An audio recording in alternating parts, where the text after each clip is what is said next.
Okay, I've got a leisurely trip to make today. No specific check-in time to where I'm going. So I decided I would do a little magnet fishing on the way. This canal is the first stop. As you no doubt can tell, there's going to be plenty of traffic noise, but we'll just deal with it. And who knows? This stop may be a total bust. We may get someplace quiet before we know it. Ta-ta! Okay, I'm going to call this setup less than ideal. That's going to be a lot of fun trying to avoid that. And this sidewalk is none too wide and the traffic is right there. If I don't start catching stuff on the first few throws, I'm trying somewhere else.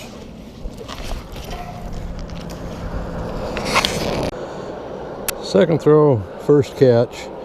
Looks like a rusty old nut with some rocks hooked to it. I'll say this also about the Walterville Canal. This current is running so swift as it grabs the rope and really makes this process a little less fun than it could otherwise be. Between that and the traffic noise, I'll be ready to move on soon. Okay, very next throw after my complaining about the current, this little piece of pipe here and a rusty old nail. Well, it's obvious that there's stuff to be found here, but the current is just so swift, I may have to come back up in the summer. But yeah, I throw my magnet over there and the current drags it over here. I don't get to fish this area because the current's busy taking it somewhere else. I'll do a few more tosses and move to the next spot.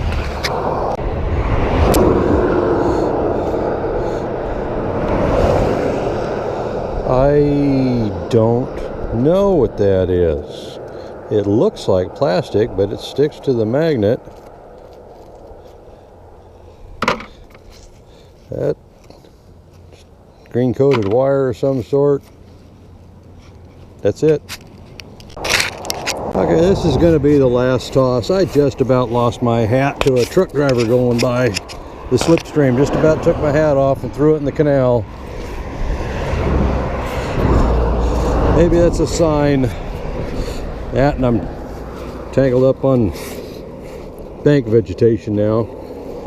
I hit something heavy last throw, couldn't dislodge it.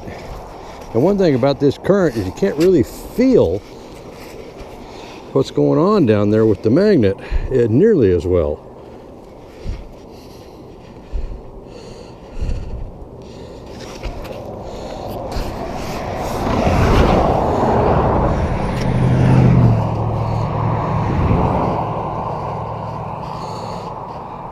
I'm just tired of fighting this current. I'm gonna try to go play somewhere else, unless something really cool comes up on this throw.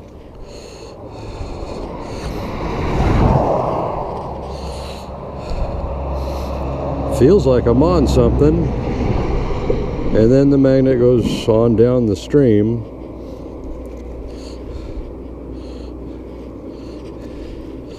Yeah, I really can't tell what's going on down there. Well, something came up, but I don't know that it's cool enough to warrant further throws. Looks like a, I don't know if that's parts of the interior of a muffler, like a glass pack type muffler or something. I don't know. I think we're moving on. Okay, well, the Walterville Canal was kind of a bust. I will say this, the Kratos 2400 Orion will find stuff when there isn't any, so it didn't get skunked even under less than ideal circumstances. I'll add this canal to one of the waterways that I want to hit in the summer when the current is down. Moving on. First throw. There's some fishing tackle, looks like a snap swivel. I don't know if it's attached to, yep, attached to a spoon. Nice looking spoon. And a whole bunch of magnetic sand.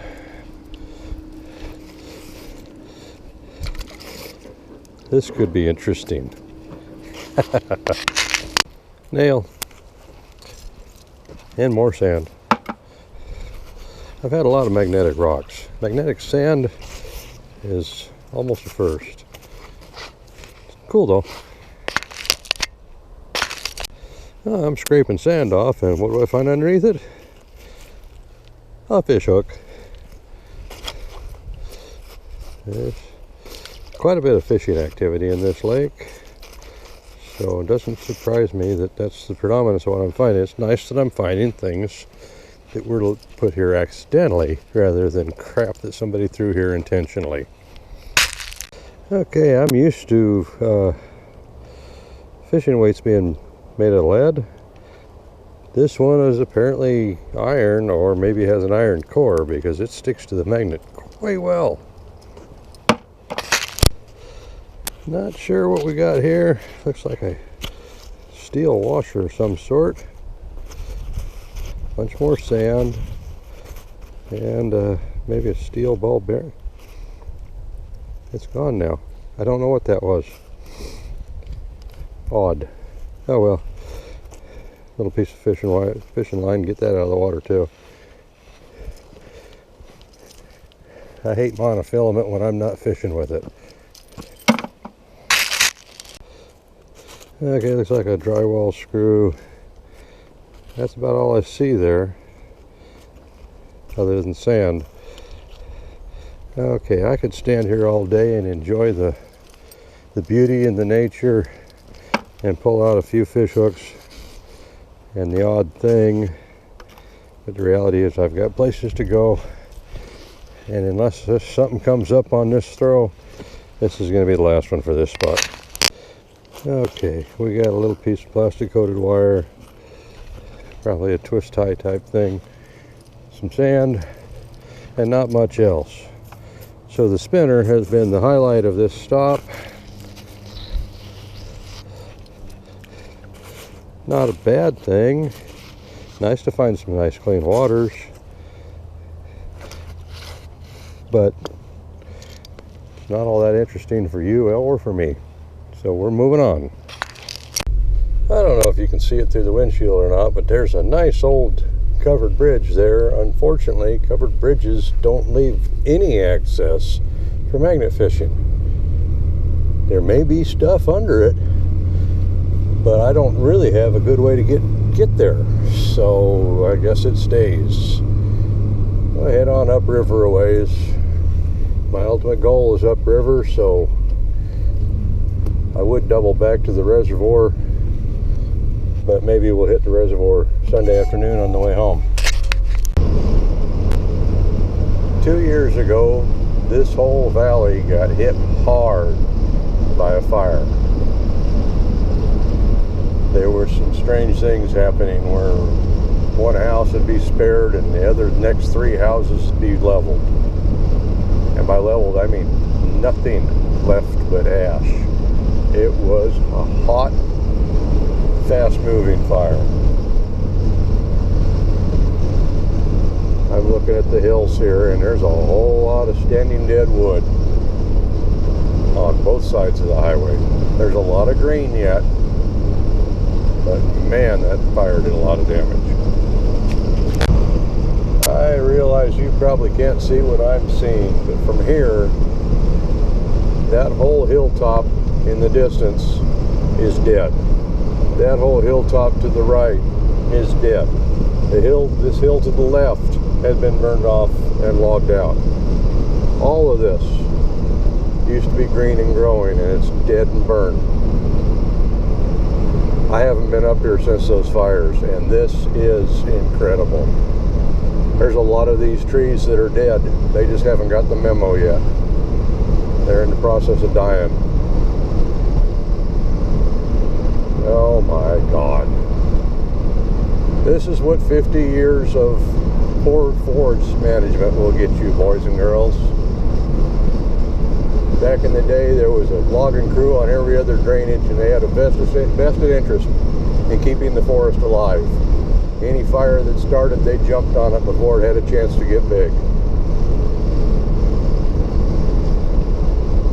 Shut down most of the logging and all of the forest management in the name of conservation. It's not conservation. You look up the word to conserve, it doesn't have anything to do with lock it up and throw away the key. Yeah, this is what we've bought and paid for. Damn it. I'm driving past a lot of new construction, and I'm driving past home site after home site after home site where nothing is left. A few foundations, the odd standing chimney or two, and everything else is gone.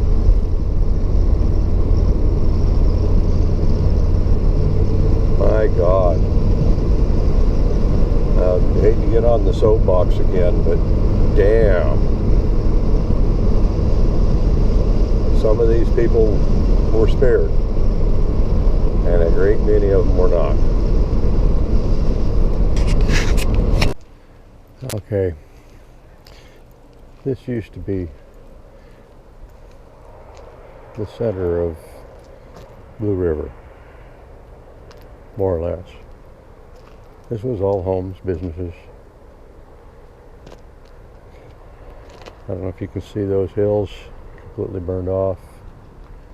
The hill over here completely burned off. And very few homes standing.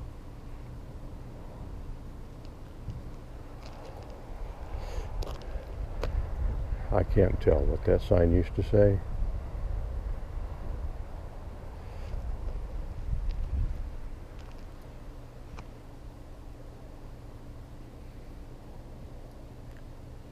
I'm sure the camera doesn't do it justice, and I guarantee that words fail me. Again, the valley is home site after home site after home site. Other than the new houses, there are none. You just, man, I wish you could see what I'm seeing.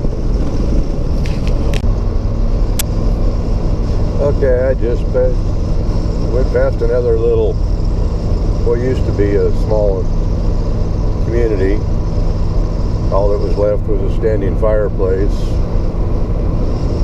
Thought I see off in the distance the first mountain that I've seen for 20 miles that's still green. Maybe I'm finally coming to the upper end of this disaster. I'm sure there's still more to be had.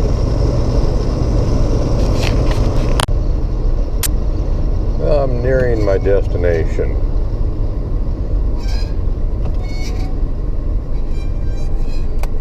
I turn here on North Bank, and it's about a half mile, more or less. So, in lieu of an outro, you know, the fishing spinner lure, best thing I've caught today. Some peace and quiet was good. And then I drove through a man-enhanced disaster. I won't say it was necessarily man-caused, but the lack of forest management definitely didn't help.